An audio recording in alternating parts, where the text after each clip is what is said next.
Doctor Ramesh ने कहा कि आपको इंजेक्शन लेना पड़ेगा, नहीं तो आप जल्दी ठीक नहीं हो पाएगी। तो मैं कहती हूँ नहीं, मुझे इंजेक्शन से डर लगता है।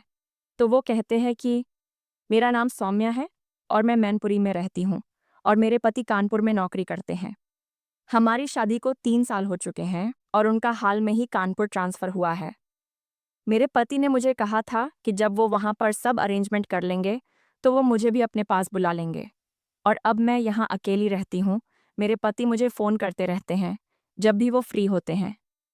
मैनपुरी का मौसम अभी थोड़ा ठंडा है क्योंकि अब सर्दी आने वाली है, लेकिन मैंने मौसम के अनुसार अपने आप में बदलाव नहीं किया है।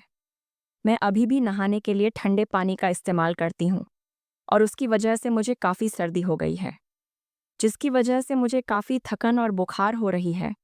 मैंने ये बात जब अपने पति को बताई तो उन्होंने मुझे कहा था कि तुम हमारे रिलेटिव डॉक्टर रमेश को बुला लो, वो तुम्हें ठीक कर देंगे। तो मैंने उनकी बात मान ली और अब मैंने डॉक्टर रमेश को कॉल लगा दी। उन्होंने फ़ोन उठाकर मुझे हेलो बोला और मैंने उन्हें सब बात बताई। तो उन्होंने कहा कि वो शाम के वक्त मेरे घर पर विज़िट कर लेंगे और चेकअप करके दवाई दे देंगे और फिर फ़ोन कट हो जाएगा। तो मैंने बीमारी की हालत में घर का काम किया और अब खाना खाने बैठी हूँ, लेकिन बीमारी की वजह से कुछ भी खाने की इच्छा ही नहीं कर रही थी। तो फिर मैंने खाने की थाली को साइड किया और अब थोड़ी देर आराम करने चली गई और फिर थोड़ी देर सो गई। सोने के बाद जब उठी तो देखा कि शाम हो चुकी थी और तभी अचानक डोरबेल बाजी तो मैंने जाकर गेट खोला तो देखा कि सामने डॉक्टर रमेश खड़े थे और तभी मैं अचानक बेहोश होने लगी और फिर उन्होंने मुझे संभाल और मुझे बिस्तर के पास ले जाकर बैठा दिया। फिर मैं आराम से लेट गई। डॉक्टर ने कहा कि आपको देखकर लग रहा है कि अगर आपका इलाज जल्दी नहीं किया गया तो आपको जल्दी ही हॉस्पिटल में एडमिट कराना पड़ेगा। तो मैं कहती हूँ मैं हॉस्पिटल में एडमिट नहीं होना चाहती हूँ। तो मैं कहता हूँ ठीक है, तो फिर मैं आपका चेकअप कर लेता हूँ, फिर फैसला करूँगा कि आप हॉस्पिटल में एडमिट होना है कि नहीं। तो मैं कहती हूँ ठीक है, आप चेकअप कर लीजिए। और फिर उन्होंने स्टेथोस्कोप से मेरी हार्ट बीट चेक की और फिर उन्होंने कहा कि एक बार खांस कर दिखाइए। तो मैंने वैसा ही किया और फिर उन्हें कहा कि आपको तो बहुत ज़्यादा सर्दी लग गई है।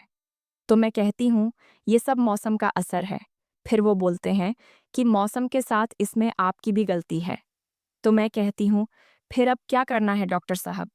तो वो कहते हैं देखिए, मैं आपको दवा तो दूंगा ही, लेकिन साथ में आपको इंजेक्शन भी दूंगा और वो भी 3, क्योंकि आपको सर्दी ज़्यादा है और दवा इतनी जल्दी असर नहीं करेगी। इंजेक्शन आपकी बॉडी में जल्दी इम्पैक्ट डालेगा और आप जल्दी ठीक हो जाएंगी। तो मैं कहती हूँ ना बाबा, ना मैं इंजेक्शन नहीं लूँगी।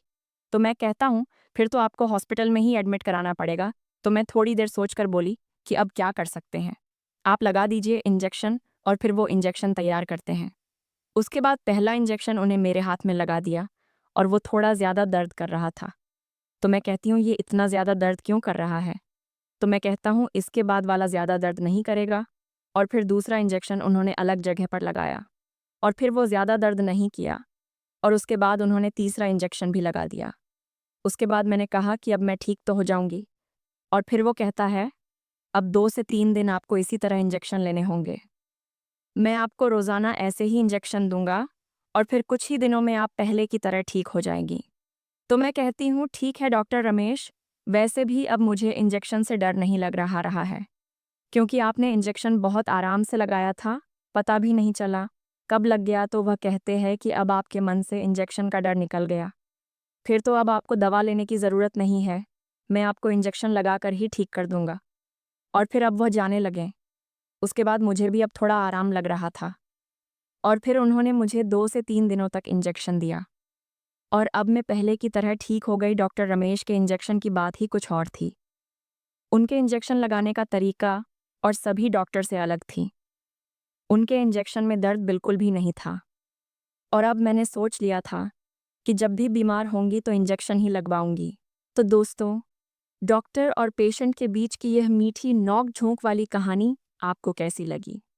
अगर आपको ये कहानी पसंद आए तो अनवी टॉक्स चैनल को सब्सक्राइब और वीडियो को लाइक करें और कमेंट करके बताएं कि आपको ये कहानी कैसी लगी।